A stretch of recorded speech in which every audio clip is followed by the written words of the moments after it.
Hello, everybody. This is Bart Sharp, and you are on Becoming Quantum Conscious at United Public Radio Network and UFO Paranormal Radio Network at 107.7 and 103.5 FM, broadcasting out of the beautiful city of New Orleans, Louisiana. We're also on Roku, Facebook, YouTube, and of course the UPRN Talk Radio website. And a few other places around there, and I guess for local news for me is I won't longer be local here in France. I'm going to be leaving on Tuesday, and my next show will be back in Austin, Texas. What memories I've had in France here, expansions. You know, it's so funny when you get into high energy centers and you start to get a higher vibration in yourself, things start to change in unpredictable ways. And that's a lot what the theme of this whole show is about, is how can we expand you, sort of like pump you up. And I try to do it in as many ways as possible. Who wants the same old thing every day?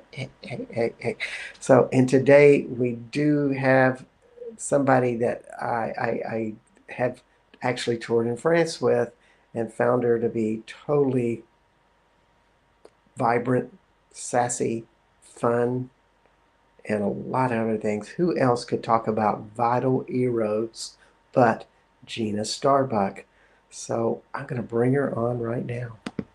Hey, Gina. Hi, thank you for having me. I'm so happy to be back. Oh, me too. That's always a pleasure and always fun to have you. Gina and I team with another woman, Elise, on a tour for 8 days. And my goodness, it had this mixture of Eros, fun, spirituality, expansion, and all of these things, and also really good food.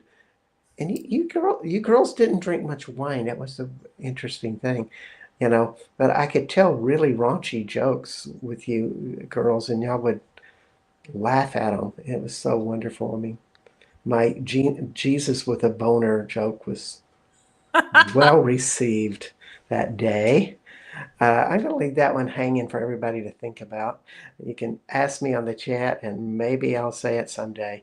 So I'm really happy to have you on.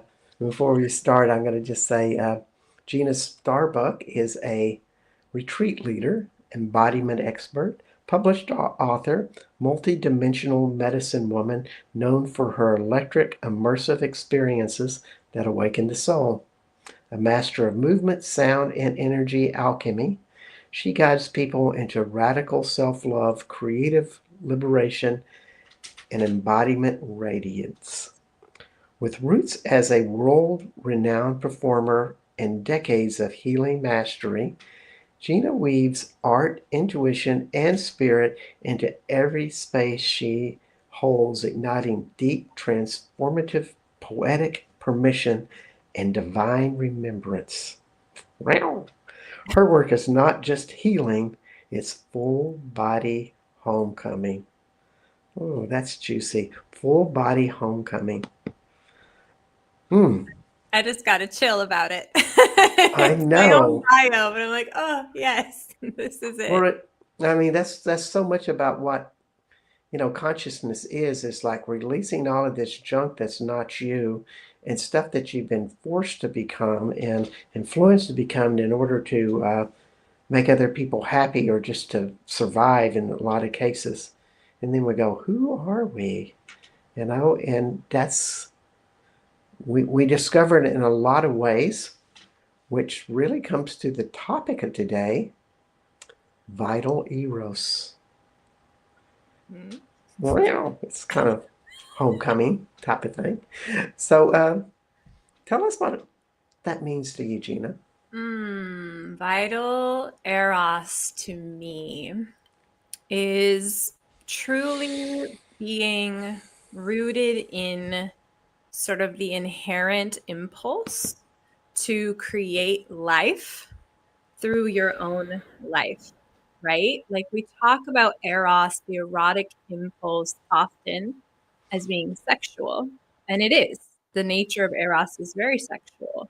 But if we kind of zoom in a little bit further into the root of what Eros is and where it comes from, to me, it's just the truth that as living, breathing beings who are unique embodiments of God, we might say, we are sort of designed with our lives to create life, to keep things moving forward.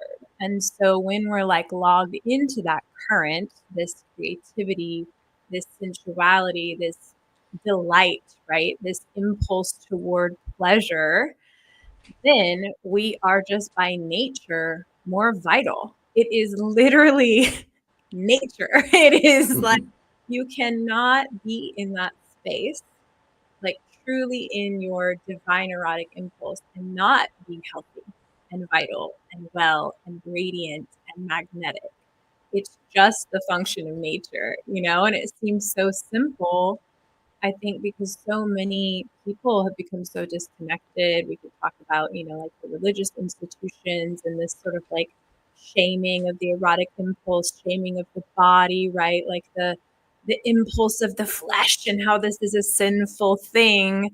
And yet for me, it's like, you know, these bodies for a reason, and we have Yes. these inclinations for a purpose. And if we're not both connected to source, to spirit, to the like multidimensional wisdom that's available to us, and rooted in our true like human desire to just move life forward, to have more, to create more, then we're missing something. We're not operating from wholeness.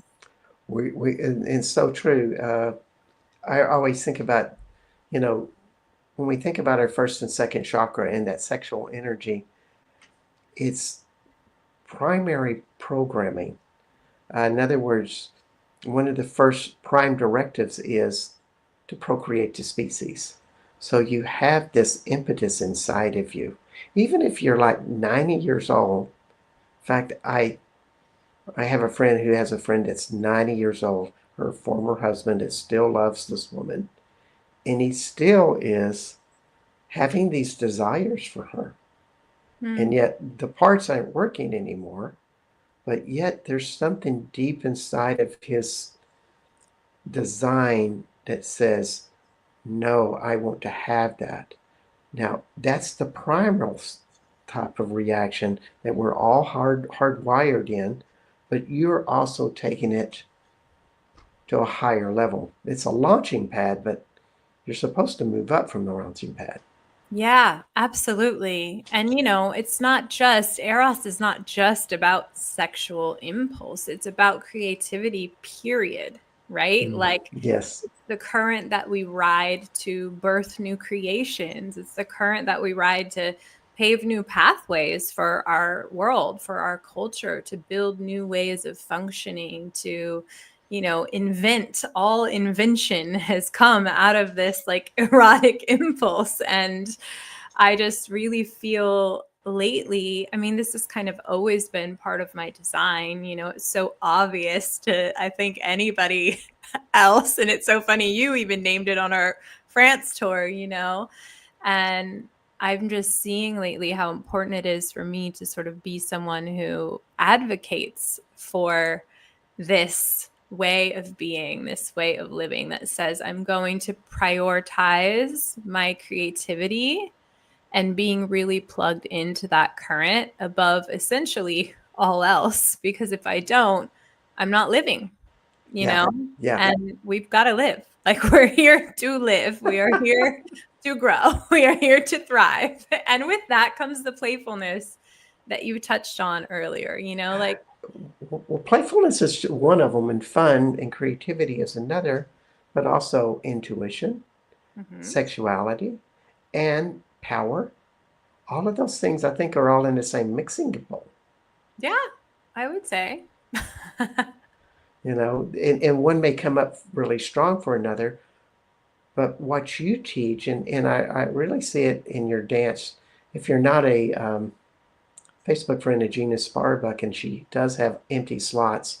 I suggest you get on the move and become her friend because she has some videos of dancing that are incredible. And it's not, it's about vibrancy. Mm-hmm. That's what I see as this vibrant woman going full out.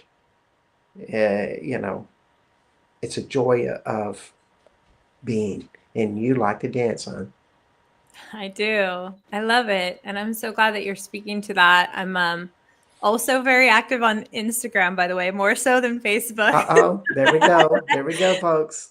That's another place to follow me. It's just at Gina Starbuck. But I have had such a journey with dance and with movement. It's always been my sort of number one creative outlet since the very beginning. I feel like I was one of those kids that was kind of learning to dance as I was learning to walk.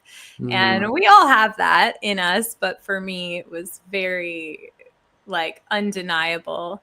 And I spent a lot of years of my life dancing for work, and so you take this thing that's so naturally sacred to you. And it really always has been a way for me to sort of get so connected to spirit that everything disappears. It's like yeah. it's how I get in the channel most of the time. If I'm doing it the way that if I'm doing it the quote unquote right way.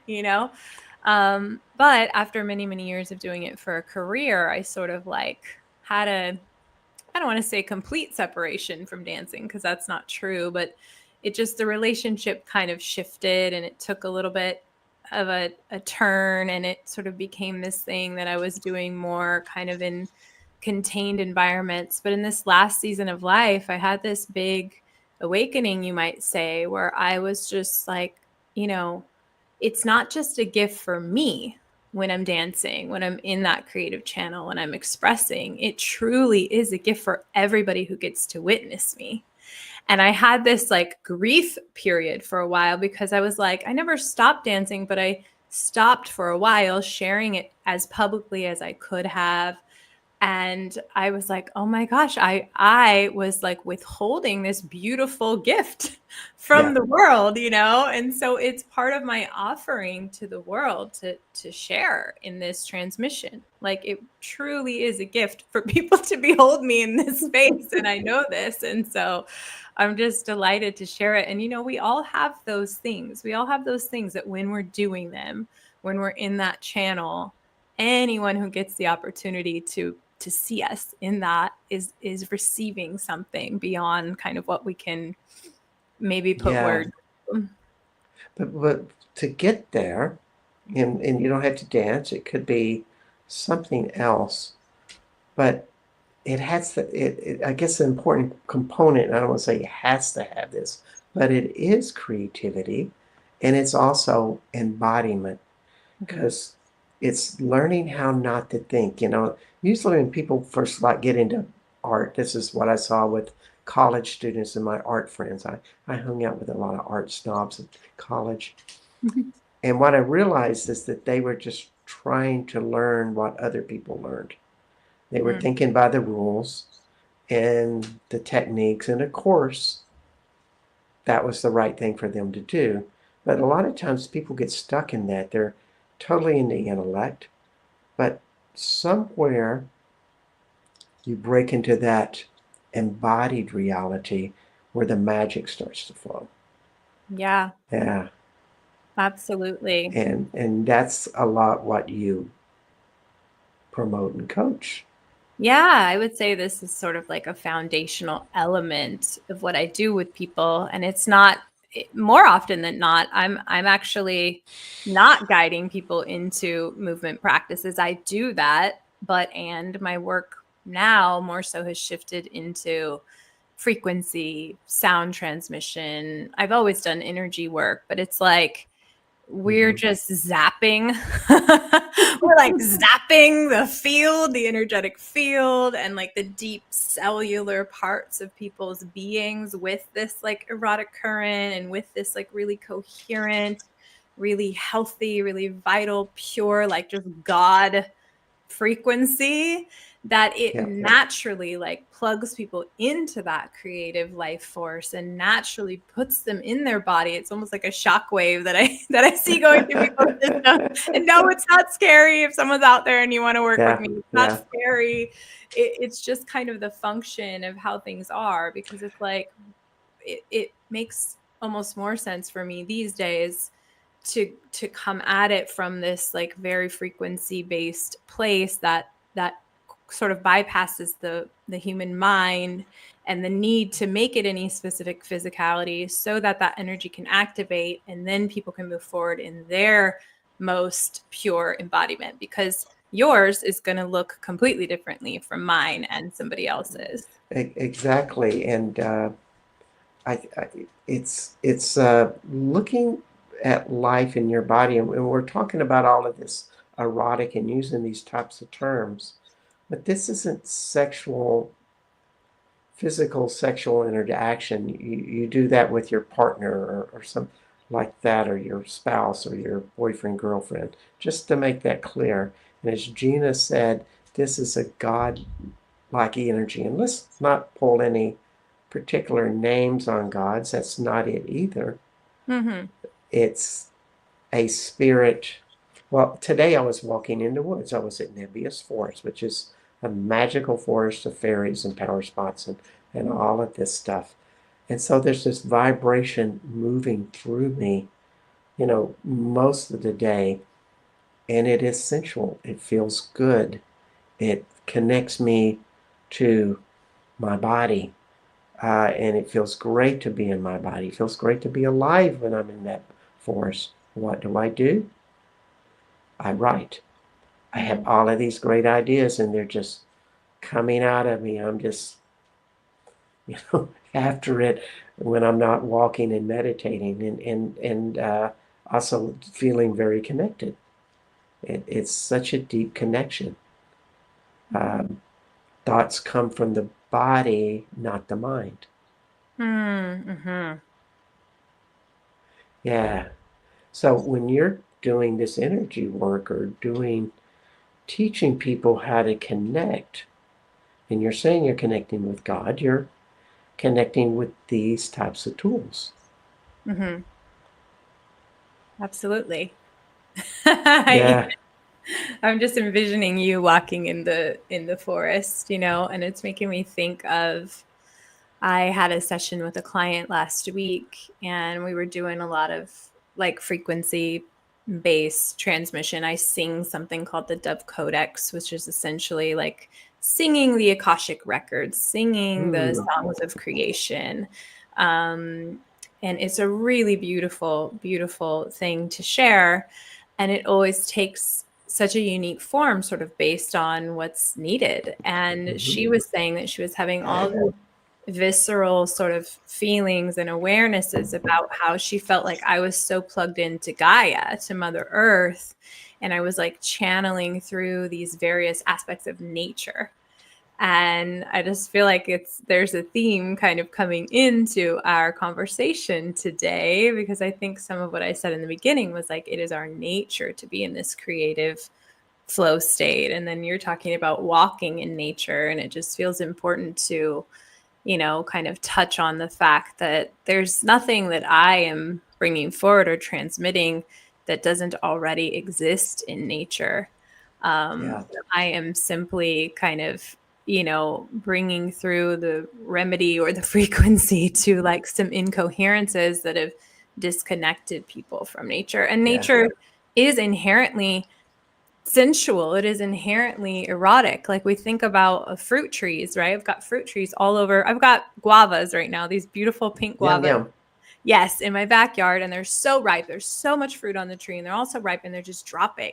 And then they drop, and sometimes they break open, and what's inside of them? Seeds. So many seeds.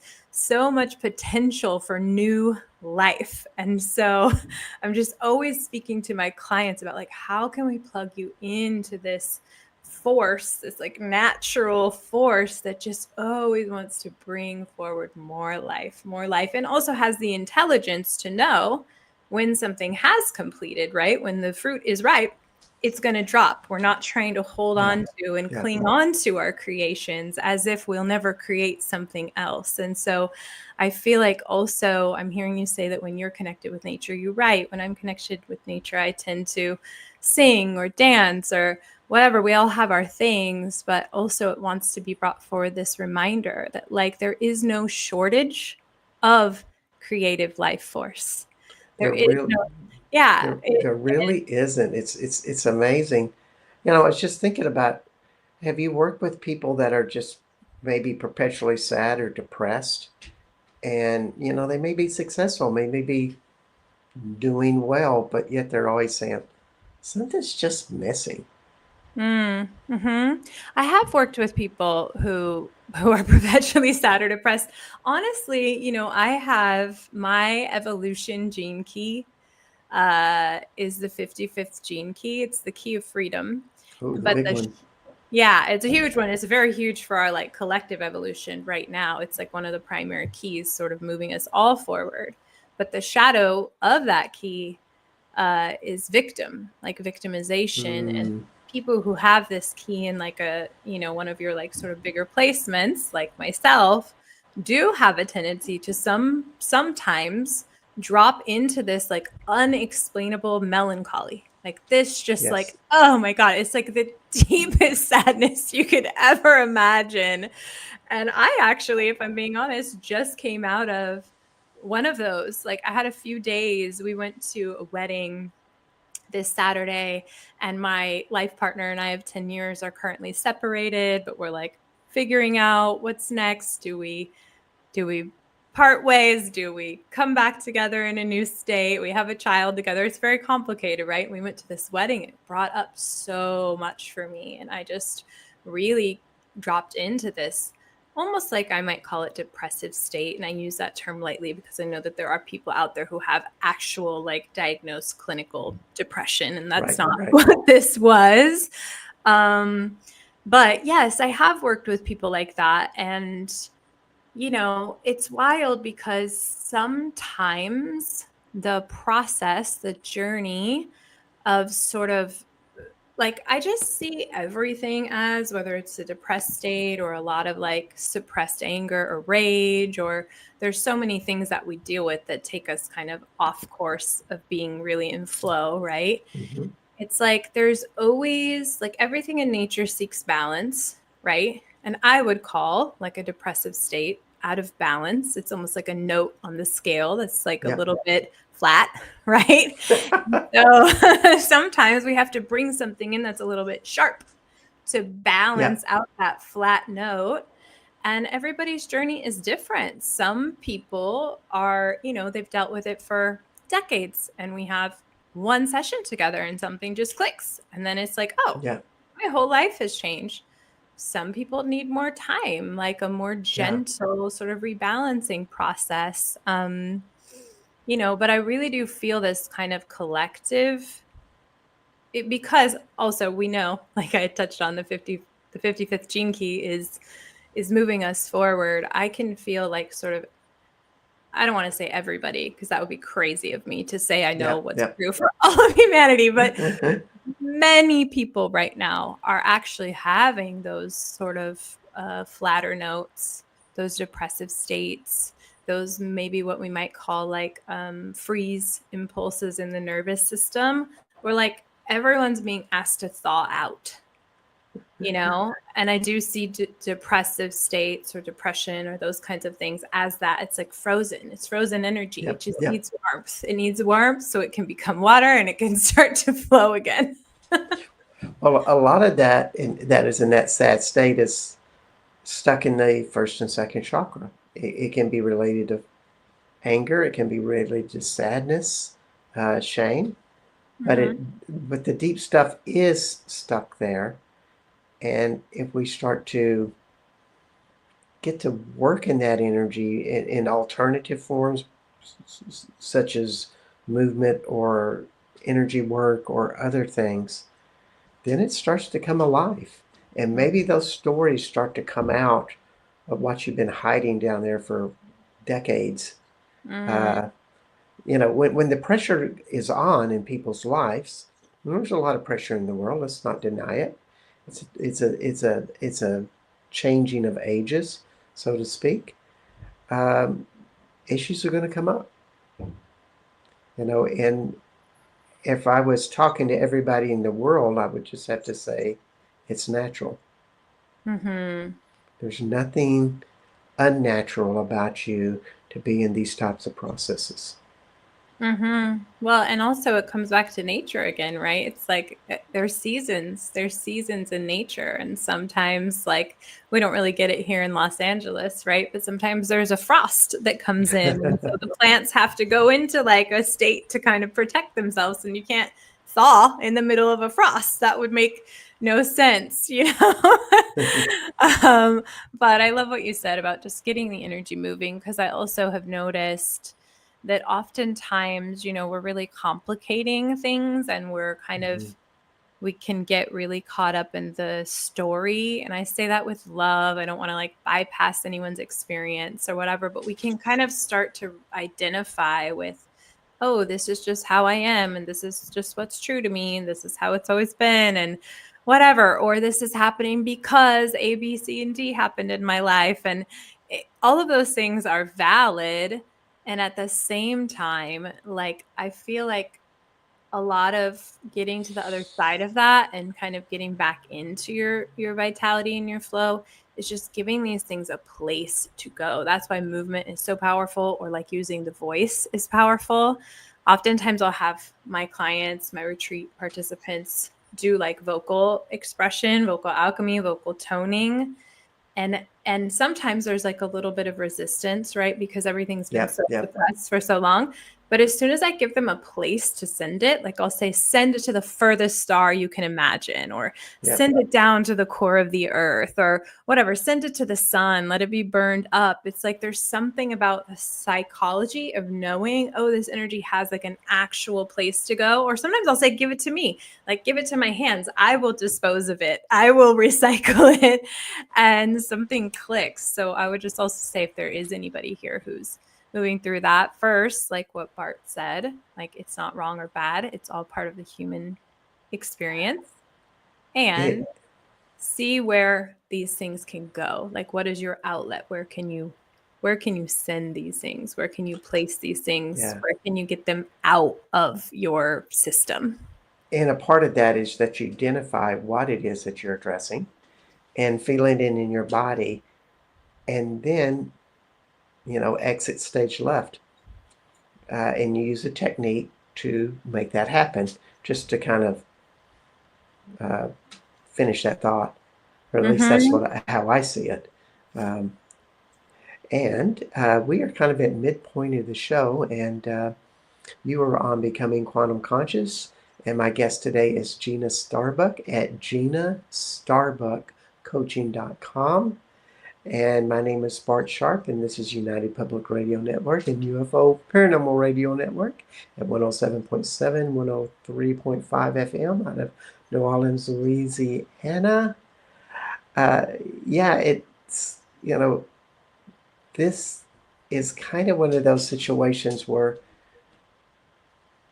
one of the big problems of the day is people are so much in their head that they cannot feel themselves. That head body separation. Mm-hmm. And, they're trying to use their head and they're forcing things through. They think that, effort and force and work and pushing get the job done. Thinking, overthinking. If I think enough, that answer will pop up. And what would you offer to somebody if they had that in them and you sensed it in them and they say, damn, I'm just stuck, Gina? Mm. Yes. Well, first of all, I have been there, as deeply devoted as I am to embodiment. I actually do have a very sort of like powerful intellect, we might say, a Mm-hmm. very active mind. I am a big thinker, Um, and what has worked for me, I mean, there's always a myriad of ways we can like address these things. But what has tended to work for me and my clients, my people that come to me, and especially lately, because lately I've been working with a lot of women in business, like very high functioning women who have sort of had to take on a little bit more of these, like what we might call masculine qualities, these like logical, linear ways of being. I feel like step one is actually not trying to fight this overactive mind or push it away or make it bad or wrong, but rather what I was encouraging a client to do actually just a few days ago was invite it in like a lover. Like, what if we could imagine the mind and the body, these two aspects of your nature that have been kind of at war with each other, where the mind has been very dominant? What if we just invite them into this space and we just let them kind of dance together and just start having a conversation? Okay, how does that feel? Okay, what if they come a little bit closer? And so for me, it's really about like connecting it together, letting the mind come in, letting the body kind of have a little bit more of a voice. And then if we can just let them coexist, that usually alleviates a lot of the pressure. And then the body will kind of take over, because the body is actually designed to do that, right? That like the wisdom of the body is, I don't want to say it's stronger, but it has more movement to it. It has more fluidity. And so yeah, it's just almost like letting, like if we were really looking at it as a dance, right? Like Yeah. letting the body lead, like just changing positions. Sometimes I even have them visualize that. Like if the mind's over here, the body's over here, and we're doing the dance. Okay, what happens now if we just flop positions? Yeah. How does that feel?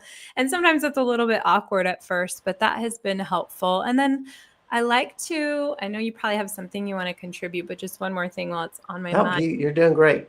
I like to have my clients like literally start first with just gentle touch, like literally the most minimal, like barely touching and just tracing their face, like different parts of their body, and just feeling, okay, what does it feel like for me to just touch my body in this way?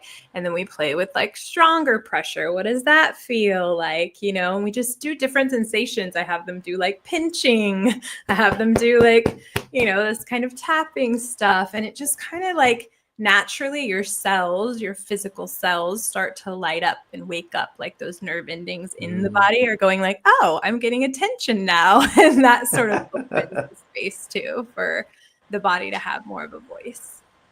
It is, because I mean, I keep on thinking of my college teacher saying, yeah, it's kind of like you go to a shower and that big idea pops in your head because you're finally not thinking about it, and you're guiding yourself away to get in touch with that power with those exercises. Yeah, And yeah. And it can get so much deeper. it can. Yeah. I think that's part of it too. It's like, was it Marianne Williamson or something that said like, oh, I'm totally going to butcher this quote, but it was like something about being afraid of our own power. I don't even know exactly what the quote was. But as you were saying what you were saying, it's like I do feel like we're also collectively kind of recoding this just fear that we have had collectively of what it means to actually truly be embodied, logged on, connected to spirit, fully in our gifts, and not be giving our power away to some guru or some, Yeah. political figure or some whatever, right? It's like, what does it actually mean if I'm like all the way here, all the way online? There's responsibility in that. And, I think that's part of it too. Well, it just brings up this thought. It's like, how many are really good teachers or spiritual teachers, and also personalities that you really feel like you trust? They feel well embodied into their body, and you would just maybe, if you could feel into their world and get who they were, that they had a strong sensual side. And it might not be that they're a great lover or anything. It could be that their sensuality is in painting, or when they go out and play tennis, they just have a certain flow to them because they are so in touch with their body, with that, but they have that embodiment connection in some way, shape, or form. And Mm-hmm. and those that don't have that, you just kind of wonder, well, you know, you know, how do they put all of this stuff together? I mean, because there is that, people having the right body parts or the right face or the right mind or, the right physical mind tools, but they have none of that. And I don't, just personally, I trust them less. Mm-hmm. I like to think that somebody that's connected deep inside of their body is going to have that intuition and natural power that I could trust. Mm-hmm. I agree. And I'm glad you brought this up because I feel like right now more than ever, okay, there's like two sides of this coin. And I'm Mm-hmm. always like, people who know me well know I'm always going to bring the like yes and to every conversation because I don't see literally anything as black and white. Like I'm like a Yeah. master of the gray area. But on one, I think, okay, first, I'm going to touch on this first piece. And I feel like it's only effective if you can have really profound discernment and you can actually understand and know how to operate with this energy. But you can absolutely learn from a teacher who's not as embodied. It depends on what you're learning, right? Maybe somebody Yeah. is like masterful at money or stock trading or whatever, and you're interested in learning that. And because of the way that that functions in the world or it functions for you, it's sort of like, okay, I can just learn from this teacher and not sort of imprint their essence into my field as I'm learning. So there's that, and there is Yep. Yep. value. Like I've learned from a myriad of teachers who, I definitely don't want to be them. I don't want to be their embodiment, but there are like aspects of what they're doing or what they're teaching that I'm like, yes, this is beautiful and I want to learn this. And, especially when you're like really empathic and really open, I'm like 7 undefined energy centers in human design out of 9. Like I'm just open for days. Um, there's something to be said for like the essence of a being. And especially when we go into like you lead tours through the Mary Magdalene lands of France, I would call that like a very sort of intimate, open spiritual Yep. experience, or if we're sitting in a plant medicine ceremony with somebody, or, these spaces where we know, okay, I'm going to be opening my field to allow this teacher or this person to, go in and work with my energy and move things around, then I think we would be kind of not very smart or wise to allow disembodied people into those spaces. It's just not Yeah. safe. You just, It is. It yeah. is. And what is their reason why they're there? I Mm-hmm. mean, everybody has issues. Oh, yeah. We all have them, and our shadows come up. Uh, and then you have to say, what are they dedicated to through that experience? Mm, They may have, you know, stuff that they've worked through or they're working through, but when they're on and they're in that experience, they are totally in service to that. mm-hmm. Yeah. And, One. it takes a lot of beingness to be there. And though that's what I always saw with you when you led was you were totally in service to serving the women that were in the group. Thank you. Uh, you know, you did not put your story ahead of anybody else's story. Thank you for that because I was But just gonna say, like, this is something that I'm very devoted to, knowing that I'm human and I have my shit, excuse me, my stuff. um, and when it is time to really be in service to somebody or to a group or to drop into these like really sensitive energetics, I am absolutely 100% committed to ensuring that the space is as pure as it can be and that I, as a facilitator, am in full integrity regardless of what's happening with me, you know, and I haven't Yeah. always done it perfectly. It's certainly been a learning curve. And I think the more years you have in practice, Hmm. oftentimes it helps you get better. But I just really appreciate you naming that, because that is like one of my number one pillars of how I want to operate in the world with my gifts and my offerings. So, Yeah, it's really funny how all of that works. Uh, I have a new friend this summer, met her, and she told me that she spends time with Richard Rudd, who is the author of the Gene Keys, who you love and adore. mm-hmm. I've never met him. I love and adore him. I've read the book 10 times, probably easy. And she was just commenting that they kind of hang out together. And how funny he is. He is hilarious.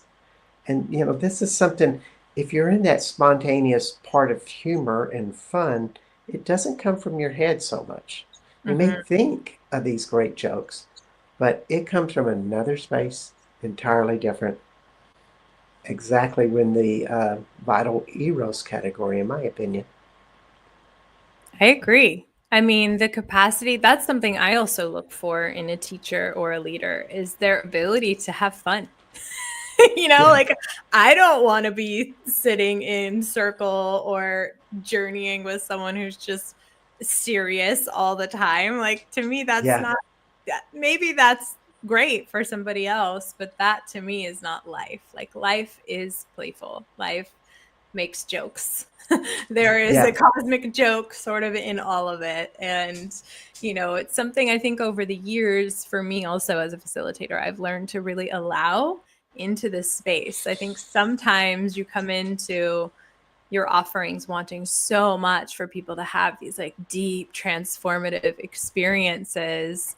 And so you want to sort of, I don't want to say, you want to like curate things so perfectly, you know, that like you give them Hmm. what they need in this like pretty perfect little bow. But honestly, most people don't want or need that. They want like Yeah, the full spectrum of the human experience in their transformation. they do. And just to give another clarification, this is an ageless consciousness.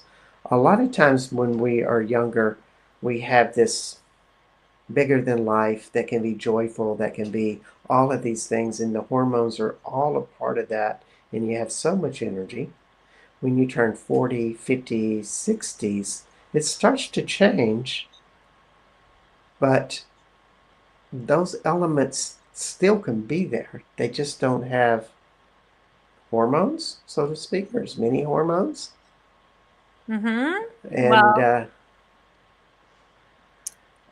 yeah, I think it's just funny that you bring this up because this is a huge part of the work I'm offering in the world right now too. Is I'm in my 40s now. I'm technically biologically perimenopausal. Like it's been, you know, my blood work has shown it now. I knew it was happening, but now I have confirmation. And you know, it's funny because I think now, maybe more than ever, everywhere I go, people are like, what's your secret? How are you so glowy and radiant? And like, you know, it's just this funny thing because it's like I'm not the status quo of what sort of our kind of, especially here in the US. I know it's mhm. different in other places, but here in the US, there still seems to be this belief that once you hit 40 or so, you start to like, plummet. And like you said, there are hormonal shifts that happen that make it different, your Yeah. way of being in this vital, playful energy. But for me, it's been an opportunity to go, okay, how can I prioritize this more? How can I double down on my passion, on my vitality, on my radiance and joy? And that choice for me has been hands down, like, you know, people come from all over the place asking for spiritual wisdom. And I'm like, you know, if I can give you one thing, it's like double down on your joy, period, Mm.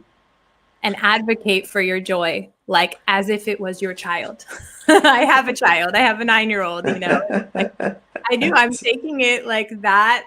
I don't want to say seriously, but I'm that committed to it, you So know? everybody has a different viewpoint of what joy is. So can you just kind of give us a definition or examples of what that is?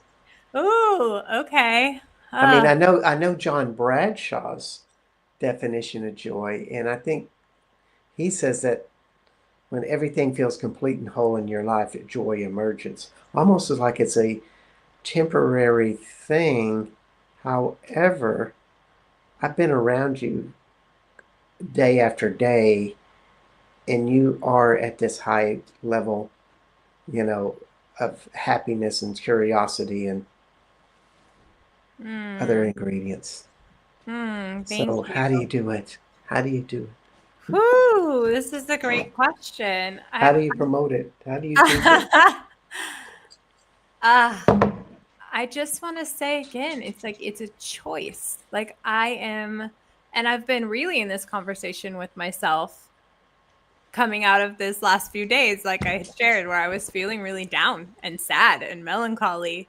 And it's just a choice. I'm choosing to not sort of bypass or, you know, make any sadness I'm feeling or confusion or whatever, you know, make it wrong or bad or ignore it. I'm not ignoring those things or pushing them away, but I'm just like remembering like this is my design. Like I didn't come here on a soul level to suffer to the ends of the earth. Like maybe maybe for a season we did, you know, we are sort of coming out of, we're in a whole new era, and I feel like we are coming out of the era of having to grow through suffering. That doesn't mean we will never grow through suffering. If the pain is there, we can grow through it.